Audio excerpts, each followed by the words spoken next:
D'accord. Donc, évidemment, pour différencier, repérer les différentes figures d'analogie dans un poème, c'est important de les connaître. Donc, je dirais qu'on en a 4 principales, c'est-à-dire l'allégorie, la personnification, la comparaison et la métaphore.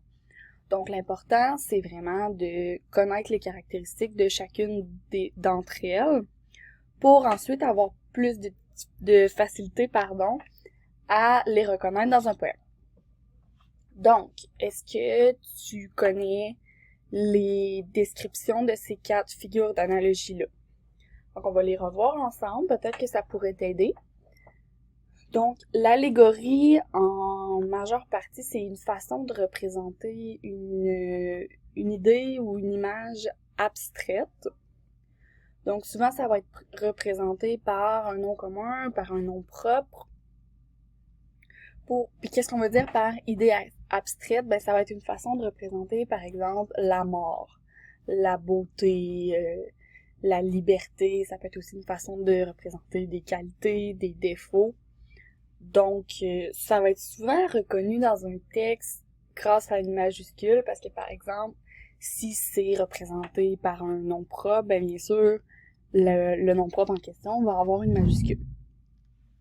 Par exemple, Harpagon va être souvent utilisé pour représenter l'avarice, mais quand on va voir Harpagon, ça peut donner une idée, est-ce que ça peut être une figure d'allégorie, par exemple. Donc, c'est à peu près le petit truc que je pourrais donner pour l'allégorie, ce serait celui-là. Ensuite, si on continue avec la personnification, ça va aussi attribuer des caractéristiques humaines. Donc, ce qu'il faut se rappeler, c'est que l'allégorie, ça va être abstrait, alors que la personnification, c'est d'attribuer des caractéristiques humaines à une chose, à un objet, un animal. Puis, un truc pour faire la différence avec l'allégorie et la personnification, ben, c'est justement de se demander, est-ce qu'on attribue une idée abstraite? Si la réponse c'est oui, ben là, c'est une allégorie. Sinon, si on attribue peu importe quoi d'autre, donc que ce soit un comportement, une attitude, même des parties du corps, si on attribue ça à une chose ou peu importe, ben là, ce sera une personnification.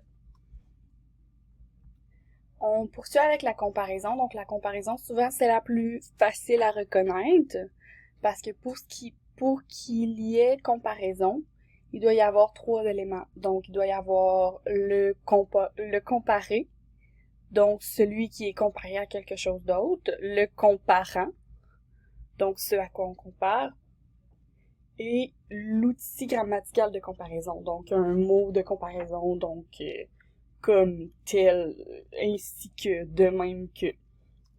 Donc, pour que ce soit une comparaison, il doit absolument y avoir ces 3 éléments-là. Les comparaisons vont être par contre moins répandues dans un poème, surtout en littérature, parce que ça va avoir tendance à alourdir le texte. Donc, quand tu as l'impression qu'il y a une comparaison, mais qu'il manque un de ces 3 éléments-là, ben, la plupart du temps, on va avoir une métaphore. Donc, c'est quoi la métaphore?